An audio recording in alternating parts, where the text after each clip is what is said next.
Hello my friends. आज हम बात करेंगे इंसुलेशन टेस्टर के बारे में कि इंसुलेशन टेस्टर क्या काम करता है, कैसे काम करता है और इसके वर्किंग प्रिंसिपल के बारे में।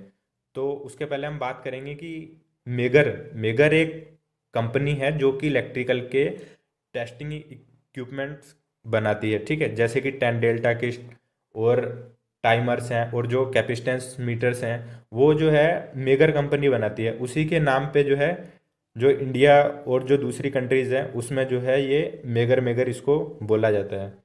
तो बट एक्चुअल में ये इंसुलेशन टेस्टर है जिसकी सहायता से हम इंसुलेशन रेजिस्टेंस मेज़र करते हैं। तो इंसुलेशन रेजिस्टेंस क्या होता है, मैं एक वीडियो पहले बना चुका हूँ, उसके बारे में आप देख लेना कि इंसुलेशन रेजिस्टेंस क्या होता है। फिर भी मैं थोड़ा सा और बता देता हूँ डिटेल में कि जैसे ही मेरे पास वायर है, ठीक है, तो इस वायर का जो ये पीवीसी है इसको हम बोलते हैं इंसुलेशन। ठीक है, अब इस इंसुलेशन में रेजिस्टेंस कितना है वो जो है हम इस टेस्टिंग इक्विपमेंट की सहायता से इंसुलेशन रेजिस्टेंस की हेल्प से जो हम मेज़र करते हैं। तो यही इसका जो है काम है। तो ये जैसे कि ये इंसुलेशन है, अब इसमें रेजिस्टेंस कितना है वो इस इसकी हेल्प से हम मेज़र करते हैं। तो इसके जो है दो टर्मिनल्स होते हैं, एक यहाँ पर एक पॉजिटिव टर्मिनल और एक यहाँ पर होता है नेगेटिव टर्मिनल। इसका जो है वो निकल गया है, बट कोई बात नहीं। अब बात करते हैं कि इंसुलेशन टेस्टर के बारे में। तो जो इंसुलेशन टेस्टर है ये एक डीसी जनरेटर है। ठीक है, इसमें से जो वोल्टेज प्रोड्यूस होते हैं वो होते हैं डीसी वोल्ट्स, ठीक है, ना कि एसी वोल्ट। तो अब बात करेंगे कि आप इंसुलेशन रेजिस्ट जो टेस्टर है उसको आप हेल्प कैसे पता करोगे कि ये जो है इंसुलेशन टेस्टर है। तो इसकी जो सबसे बड़ी जो आइडेंटिफाई है वो ये है कि इस पे जो है एम ओम यानी मेगा ओम लिखा होगा। ठीक है, तो ये इसका जो है ये पॉइंटर है। ठीक है, तो इसका जो इसको जो है हेयर स्प्रिंग भी बोलते हैं। तो जब भी हम इसको जो है इसको घुमाते हैं इसके हैंडल को, तो ये जो है ये जो पॉइंटर है ये हमारे को बताता है कि जो है उस इक्विपमेंट की या फिर उस केबल की जो है उसका इंसुलेशन रेजिस्टेंस कितना है। ठीक है, अब मैं आपको इसके बारे में और डिटेल में बताता हूँ। ठीक है, तो जैसे कि मैंने आपको पहले भी बताया ये एक डीसी जनरेटर है। ठीक है, तो इस इसके इसमें जो वोल्टेज जो प्रोड्यूस होते हैं वो होते हैं डीसी वोल्टेज। ठीक है, अब ये है इसका रीडिंग स्केल। ठीक है, अब इस पे क्या लिखा हुआ है 500 वोल्ट। तो जितने वोल्ट का जो इंसुलेशन टेस्टर होगा वो उतने ही डीसी वोल्टेज प्रोड्यूस करेगा। जैसे ये 500 वोल्ट का है तो ये 500 वोल्ट डीसी प्रोड्यूस करेगा। और उसके बाद में आता है 2.5 केवी का, तो वो 2500 वोल्ट जो है वो जनरेट करेगा। उसके बाद में आता है 5 केवी का, तो जो है वो 5 केवी डीसी वोल्टेज जनरेट करता है, ना कि एसी वोल्टेज। तो ये तो बात हो गई कि इंसुलेशन टेस्टर क्या क्या काम करता है। ठीक है, तो अब मैं आपको बताऊंगा इसके वर्किंग प्रिंसिपल के बारे में। ठीक है, तो सेकंड थिंग ये आपने लिखा पढ़ लिया होगा मेड इन इंडिया। देखो ये है पीको कंपनी। जो मेगर जो है, जो मेगर एक कंपनी है, वो मेगर कंपनी के यहाँ पर लिखा रहता है कि ये जो है मेगर कम जो है वो कंपनी है। इंसुलेशन टेस्टर देखो ये पीको कंपनी का है, वाको कंपनी का भी आता है, और सो मैनी कंपनीज हैं जो कि इंसुलेशन टेस्टर बनाती है। ठीक है, अब देखो इसमें जो है 0 से 100 मेगा ओम तक की रीडिंग ये बताता है हमारे को। जैसे कि किसी केबल का जो है इंसुलेशन रेजिस्टेंस जो है 5 मेगा ओम है, तो ये 5 मेगा ओम जो है हम जब इसका हैंडल घुमाएंगे तो ये बताएगा। ठीक है, अब इसके जो है हम वर्किंग प्रिंसिपल के बारे में मैं आपको डिटेल में बताऊंगा। ठीक है, आपको ध्यान से समझना है। तो मैं आपको ये निकाल देता हूँ। ठीक है, ये मैंने पहले से खोल के रखा हुआ है ताकि जो है टाइम वेस्ट ना हो हम लोगों का। तो अब देखो, जैसे कि मैं आपको पहले ही बता चुका हूँ ये एक डीसी जनरेटर है। ठीक है, तो जनरेटर क्या काम करता है, इलेक्ट मैकेनिकल एनर्जी को इलेक्ट्रिक एनर्जी में ट्रांसफॉर्म करता है। तो ये काम कैसे करता है, ठीक है, अब आपको ये देखना है। तो जैसे ही इसका हैंडल घुमाऊंगा मैं, तो यहाँ पर जो है ये दोनों टर्मिनल्स पे इसके तो ये टर्मिनल निकला हुआ है, बट कोई बात नहीं। तो इस जब मैं ये हैंडल को रोटेट करूँगा तो जो है इसमें जो है ये डीसी वोल्टेज जो है प्रोड्यूस होंगे। ओके, तो अब ये मैं आपको थोड़ा और डिटेल में बताता हूँ, इसको जो है बाहर निकाल के बता देता हूँ। ठीक है, ये मैंने इसलिए करा ताकि आपको जो है इसका वर्किंग प्रिंसिपल जो है वो अच्छे से समझ में आए।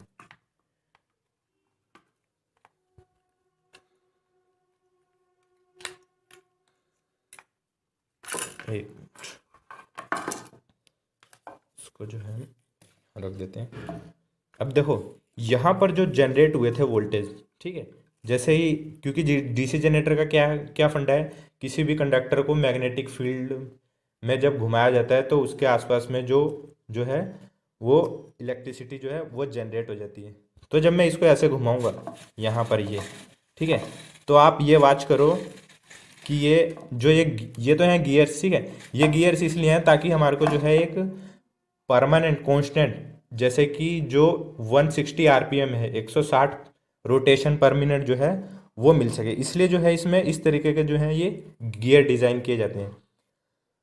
उसके बाद में ये जो है ये इसके आसपास में ये जो है ये दो मैग्नेट्स हैं, ठीक है, तो ये जनरेटर के पास में जो मैग्नेट है, ठीक है, अब इसके बाद में इसने क्या करा, वोल्टेज प्रोड्यूस करे, तो जो वोल्टेज प्रोड्यूस करे वो करे एसी वोल्टेज प्रोड्यूस।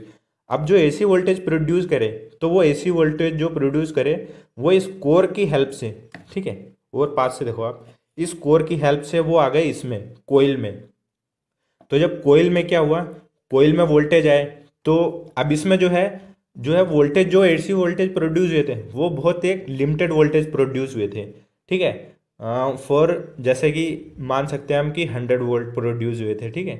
तो फॉर एग्जांपल बता रहा हूँ मैं आपको, जो जितना बड़ा जो जनरेटर का साइज होता जाएगा उतने ज़्यादा वोल्टेज जो है प्रोड्यूस होते हैं। उसके बाद आएगा ये कोयल में, ठीक है। अब ये कोयल में आप देखो कि कोयल के कोई भी, आप जानते हो किसी भी वाइंडिंग के दो टर्मिनल रहते हैं, तो उसी तरीके से कोयल के ये जो दो टर्मिनल्स है, ठीक है, अब ये जो दो टर्मिनल आए ये हमारे एसी वोल्टेज थे, ठीक है। अब इस एसी वोल्टेज के पास में ये देखो, अगर आपको मैं और अच्छे से दिखा पाऊँ तो, एक मिनट, थोड़ा टाइम लग रहा है बट कोई बात नहीं। ये देखो, ये आपको जो है ये ब्लैक कलर का जो है ये डायोड है, ठीक है। अब इस डायोड से हमने जो है डीसी वोल्टेज जनरेट करें। ये देखो, ये पहले एसी में, एसी से हमने इसको डीसी वोल्ट में कन्वर्ट करा। ये देखो ये डायोड है, यहाँ पर दो डायोड है, एक डायोड तो ये है, और उसके पास में आप देखो, अगर आपको दिख रहा होगा, ये देखो दोनों डायोड जो है पास पास में है, ठीक है। ये ब्लैक कलर के जो हैं ये डायोड है, ये डायोड नहीं है, इसके अंदर जो छोटे छोटे जो लगे हैं वो डायोड लगे हैं, ठीक है। अब डायोड के बाद में हमने जो है ये रेजिस्टेंस लगा दिए, ठीक है, और जो है ये कैपेसिटर लगा दिए। कैपेसिटर इसलिए ताकि जो जो हमारी जो डीसी बनी थी वो प्योर डीसी नहीं थी, तो प्योर डीसी बनाने के लिए हमने जो है इसमें ये लगा दिए कैपेसिटर, ठीक है।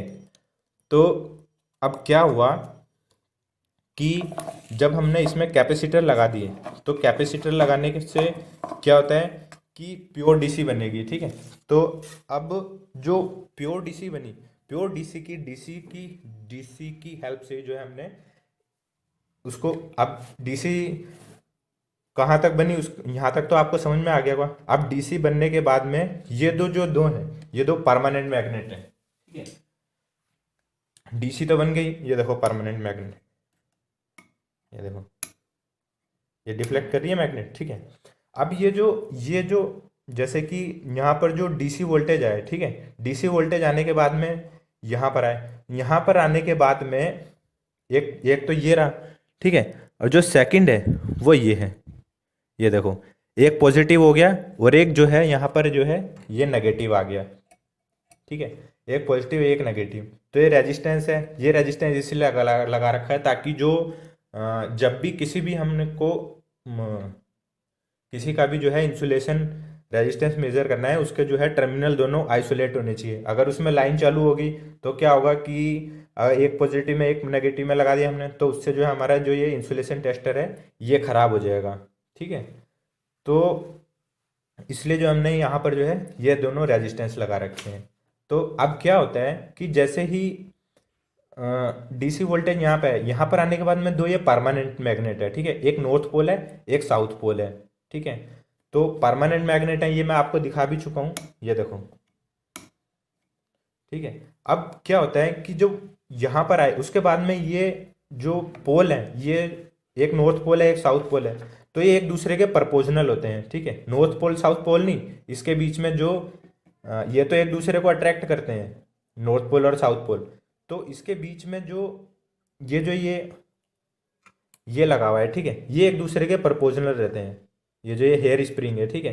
तो क्या होता है जैसे ही मैं जनरेटर घुमाऊंगा ये, ठीक है, हैंडल घुमाऊंगा, तो इस तरीके से जो है ये स्केलर जो है ये रीड करने लगता है, ठीक है। इस तरीके से जो हमारा ये और रीडिंग जो है ये पढ़ के देता है, ठीक है। ये देखो हेयर स्प्रिंग कैसे मूव करते हैं, ठीक है। अब ये तो बात हो गई कि ये काम कैसे करता है, ठीक है। आप तो अब जो है बात ये है कि हमारे को जो है मेज़र कैसे करते हैं हम इंसुलेशन रेजिस्टेंस, ठीक है। मान लो अगर सिंगल कोर की केबल है तो दो टर्मिनल होते हैं, ठीक है, मतलब कि एक पॉजिटिव है एक नेगेटिव है, तो मैं एक इसमें लगा दूंगा, ठीक है, और एक जो मैं लगा दूंगा एक लगा दूंगा मैं अर्थ में, अगर सिंगल कोर की केबल है।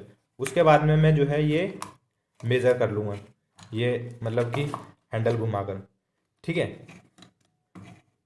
ये जो है थोड़ा अभी बैठा नहीं है तो इसलिए थोड़ा जैम चल रहा है, बट कोई बात नहीं। तो एक यहाँ पर लगा है एक अर्थ में लगा दिया, तो सिंगल कोर का ऐसे, और जो डबल कोर का है दो कोर की है, मतलब कि उसमें दो केबल हैं, तो एक यहाँ पर एक यहाँ पर, ठीक है। उसके बाद में मैं हैंडल घुमाऊंगा तो जो है हमारे को उसकी जो रीडिंग है केबल की या वो आ जाएगी। और अगर मोटर का लेना है तो मोटर का लेना है हमारे को उसकी उसकी जो वाइंडिंग है, वाइंडिंग और उसकी जो बॉडी है उसके रेस्पेक्ट में लेना है, ना कि अर्थ के रेस्पेक्ट में। अगर इंसुलेशन रेजिस्टेंस उसका वीक होगा या कहीं पर शॉर्ट हो रही होगी तो वो जो है कंटिन्यूटी बता देगी, तो जब कंटिन्यूटी बताएगी तो मेरा जो ये पॉइंटर है ये इस साइड में डिफ्लेक्ट करेगा, इस साइड में, एक मिनट।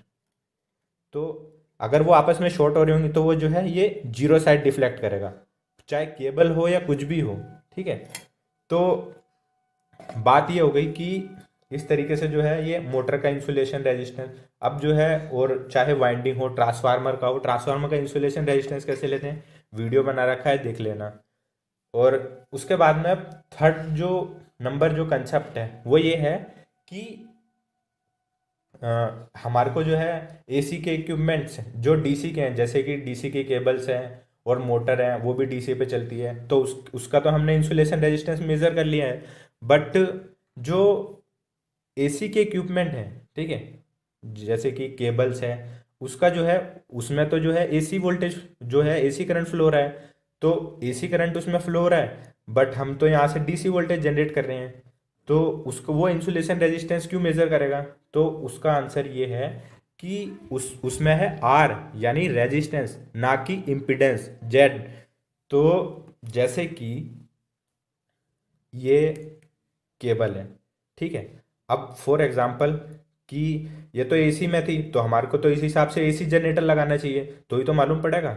बट क्या होता है कि ये इसका ये जो इंसुलेशन है, ये जो ये ग्रीन कलर का है, ठीक है, अब इस इंसुलेशन इसमें इस इंसुलेशन में सिर्फ जो है आर है यानी रेजिस्टेंस है, इसमें जो है ना तो इंडक्टेंस है और ना ही इसमें कैपेसिटेंस है, इसलिए जो है हम इसको जो है हम आर मेजर करते हैं, इसलिए और जो है इसीलिए जो है हम इसको डीसी जनरेटर यूज करते हैं, ठीक है। अगर हमारे को जो है इम्पीडेंस मेजर करना होगा तो जो है हम उसका जो है मीटर वो अलग यूज करेंगे, ठीक है। तो आई होप कि आपको ये अच्छे से समझ में आ गया होगा। अगर अच्छे से समझ में आ गया है तो लाइक का बटन दबा दो और सब्सक्राइब कर लो जल्दी से। और जो है नेक्स्ट वीडियो में मैं आपको पावर ट्रांसफार्मर्स के पार्ट बताऊंगा और ऐसे पार्ट बताऊंगा जो आज से पहले आपने सुना भी नहीं है, ठीक है, और वो काम कैसे करते हैं। तो आई होप कि आपको वीडियो पसंद आया। तो नेक्स्ट वीडियो के लिए बाय गाइज।